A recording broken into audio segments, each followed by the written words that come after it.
Au nom du Père et du Fils et du Saint-Esprit, ainsi soit-il. Alors que nous contemplons dans la crèche cette nuit le Saint-Enfant Jésus, tout petit, tout gentil, il est bon de se souvenir de deux choses importantes. C'est la première apparition de notre Seigneur, la première fois qu'il se montre. Bien sûr, il était dans le sein de Notre-Dame depuis le jour de l'Annonciation, mais on ne pouvait pas le voir. Donc c'est la première fois qu'il se montre. Et puisqu'il est Dieu, en même temps, il a eu le temps de tout choisir, de tout préparer. Et donc toutes les circonstances de la naissance de notre Seigneur ont été choisies. Notre Seigneur a choisi les circonstances de sa naissance. Naître, c'est un moment important, bien entendu. C'est entrer visiblement dans le monde, c'est commencer à interagir avec les hommes. Et ça nous détermine d'une façon assez importante.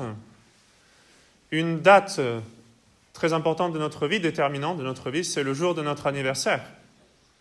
Et le lieu de notre naissance également est important, si bien que d'une certaine façon, ça nous définit. Même pendant toute notre vie, on va toujours se référer à cet anniversaire et à ce lieu de naissance. C'est notre racine. C'est de là que vient toute notre vie. Et bien sûr, on peut faire des greffes, mais quand même, la racine reste là. Et même si vous connaissez un petit peu la méthode pour faire des greffes, vous savez qu'on ne peut pas greffer n'importe quoi sur n'importe quoi. Donc la racine a son importance. Et pour nous qui sommes appelés à une destinée surnaturelle, bien entendu, notre baptême est important, le lieu de notre baptême, certainement. Saint Louis-Marie, par exemple, avait pris le nom de Montfort en souvenir de son baptême. Mais ça, c'est pour notre vie surnaturelle, notre vie de la grâce. Mais il n'en reste que néanmoins, pour ce qui concerne notre interaction avec le monde, le moment de notre naissance, le lieu de notre naissance est important. Et parfois, le bon Dieu le choisit très particulièrement pour certains saints. Ça a été le cas de Sainte Jeanne d'Arc, née le jour de l'Épiphanie, justement pour manifester la royauté de notre Seigneur. Et donc notre Seigneur, évidemment, a tout bien choisi également dans son cas. Et quand il est question d'un homme important qui doit exercer une influence importante sur beaucoup de monde, alors cet homme va bien choisir la façon dont il va apparaître pour la première fois. Imaginez un homme politique, par exemple, qui est annoncé, qui se présente. Alors il va bien choisir, il va choisir la façon dont il est habillé, il va choisir peut-être même une musique de fond, il va choisir l'éclairage, la situation, la personne qui va l'introduire. Il va tout choisir de façon méticuleuse, avec beaucoup d'attention.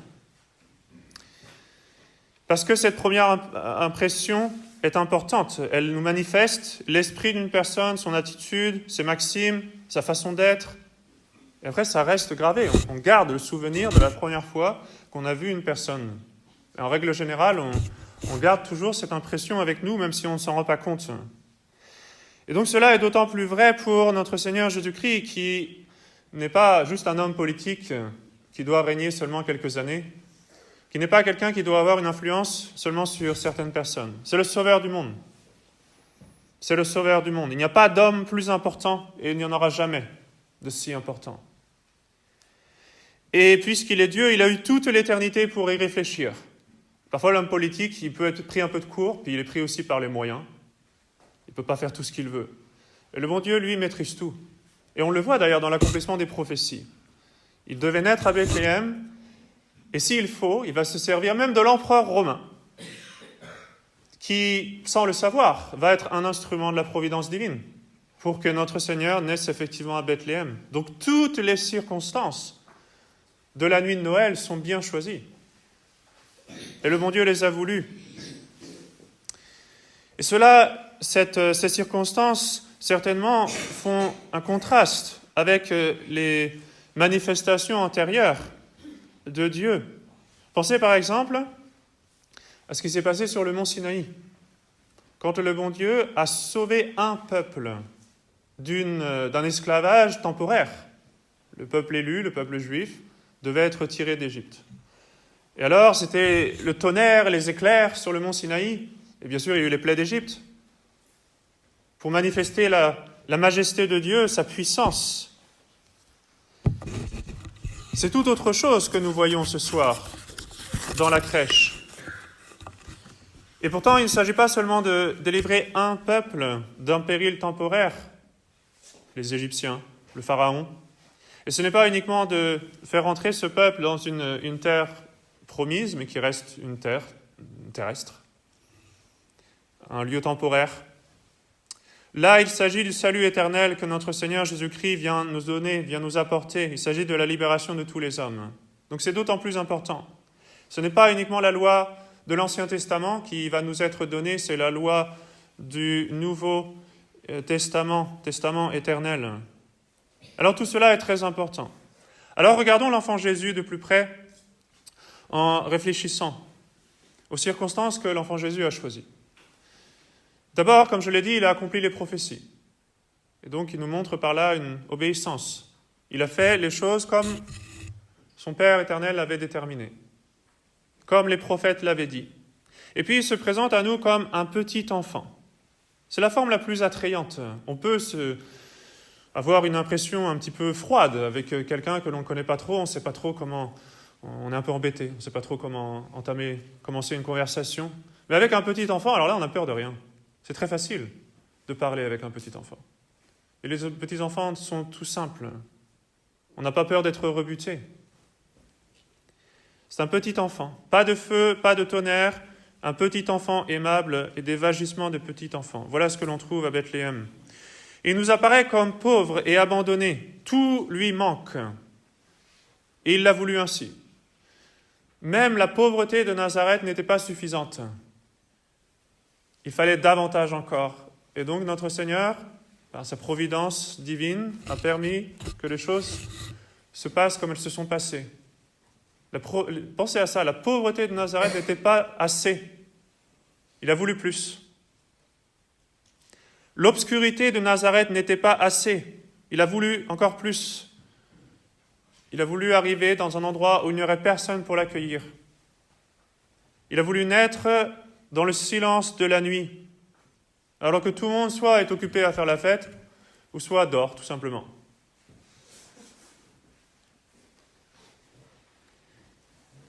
Il nous montre par là l'amour de l'humilité, et l'amour aussi de la vérité. Souvent, nous cherchons trop à paraître plutôt qu'à être. Nous voulons avoir une certaine façade, qu'on nous prenne pour quelqu'un d'important, que l'on croit que l'on fait ainsi, en fait, pas du tout. On garde les apparences, et dedans c'est vide. Ce n'est pas le cas de notre Seigneur. Il ne cherche pas à paraître. Au contraire, il paraît de la façon la plus simple qui soit. Et malgré tout, quand même, c'est une naissance glorieuse. Il y a ce miracle extraordinaire de la naissance virginale. Notre-Dame reste vierge. Non seulement elle l'a été le jour de l'Annonciation, mais elle le reste encore dans cette naissance de notre Seigneur. Il y a les anges, bien sûr, et il y a toutes ces prophéties qui rendent gloire à ce petit enfant Jésus, qui montrent que oui, c'est lui, c'est le Dieu Tout-Puissant, c'est le Messie, c'est bien lui, ce tout petit bébé. C'est pas juste un petit enfant, c'est vrai que dans les crèches, souvent on a des petits enfants qui ont l'impression qu'ils ont déjà plusieurs mois finalement. Mais un tout petit bébé, pensez à un tout petit bébé qui vient de naître, c'est tout fragile. C'est tout petit, c'est tout faible. Et pourtant, c'est le Tout-Puissant. Et essayons de comprendre un petit peu son intérieur, disons. Dans son âme, dans son cœur, là, par contre, il n'y a aucune faiblesse. Quand ce petit bébé dort, il reste omniscient, c'est-à-dire il sait tout, il voit tout. Ses petites mains, vous savez, les petites mains de bébé, c'est même du mal à se tenir.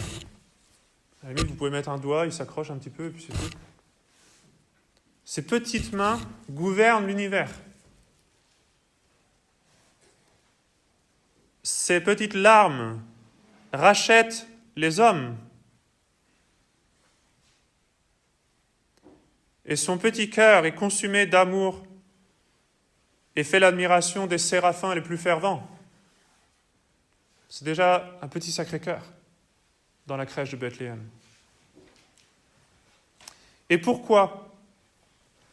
Prenez le temps, en ce jour de Noël, de vous mettre à genoux au pied de la crèche et puis de vous poser cette question. Pourquoi, petit enfant Jésus, avez-vous fait tout cela? Pourquoi êtes-vous venu? Pourquoi dans ces circonstances? Et si vous écoutez bien, le petit enfant Jésus va vous dire une chose. Il va vous dire, c'est pour toi. Il n'y a pas d'autre raison. C'est pour toi. Le petit enfant Jésus a voulu venir en chair et en os pour nous montrer que l'amour de Dieu, ce n'est pas juste quelque chose d'abstrait. C'est très concret. C'est incarné. On n'a pas seulement eu une annonce, si vous voulez, un prophète qui nous dit le bon Dieu il est prêt à vous pardonner. Bon, ça reste loin, ça reste abstrait. Là, il se fait petit enfant. C'est du concret. Ce qu'il vous dirait aussi, si vous l'écoutez bien, c'est « Je suis ton Rédempteur ». Qu'est-ce que c'était le péché? De se détourner de Dieu, choisir les choses de ce monde, choisir la terre, choisir le confort, choisir les plaisirs défendus. Le petit enfant Jésus, dès le début, nous donne la leçon du contraire, le détachement complet. Dès le début. Il nous le montre d'une façon très simple, comme un petit enfant, sans faire de grands reproches, mais par l'exemple. Il nous montre le sacrifice. Il nous dirait aussi, si nous l'écoutions bien, « Je suis ton Dieu ». Et ça nous confond. Parce que parfois, on se croit fort, on se croit savant. Et voilà la faiblesse de Dieu, ce petit bébé. La faiblesse de Dieu est plus forte que la force des hommes, comme dit saint Paul. La folie de Dieu est plus sage que la sagesse des hommes. Il a voulu se mettre sous cet aspect d'un petit enfant, un petit bébé tout petit. Un petit bébé, il est faible et il est sans raison. Notre Seigneur étant Dieu, bien sûr, les choses sont un petit peu différentes. Mais quand même, il a voulu apparaître comme ça, comme un petit enfant faible et sans raison. Et pourtant, nous nous mettons à genoux devant lui et nous reconnaissons, c'est lui notre Rédempteur et c'est lui notre Dieu. Ce petit bébé, un bébé, qu'est-ce que c'est? C'est un être qui a besoin, qui a la faiblesse même, qui a besoin de se fortifier pour pouvoir faire quoi que ce soit. Il est trop faible, il ne peut rien faire. D'abord, il va falloir des mois pour qu'il prenne des forces. Et on le met dans du coton, puis on fait très attention. C'est tout fragile. Et un bébé aussi, c'est quoi? C'est l'ignorance totale. Il doit tout apprendre. Il ne sait même pas parler. Il doit tout apprendre. Ce bébé dans la crèche, c'est pour nous une leçon d'humilité. Venite adoremus, venez adorons-le, allons nous agenouiller devant ce petit enfant Dieu, en reconnaissant que nous ne sommes rien, même devant cette faiblesse, pour ainsi dire, de l'enfant Jésus. Mettons par terre, à ses pieds, toutes nos prétentions, toutes nos vanités. Quand on se croit fort, on se croit sage, on se croit intelligent, mettons tout cela à ses pieds-là, puis mettons-nous à genoux dessus. Parce que nous nous mettons à genoux devant un petit enfant, devant un bébé. Un bébé qui est faible, un bébé qui, humainement parlant, a tout à apprendre. Admirons la Mère de Dieu, admirons Saint Joseph, imitons-les, adorons humblement. Et réjouissons-nous en cette nuit de Noël parce qu'un petit enfant nous est né dont la faiblesse gouverne le monde et dont l'innocence ravit les anges du ciel. Au nom du Père et du Fils et du Saint-Esprit, ainsi soit-il.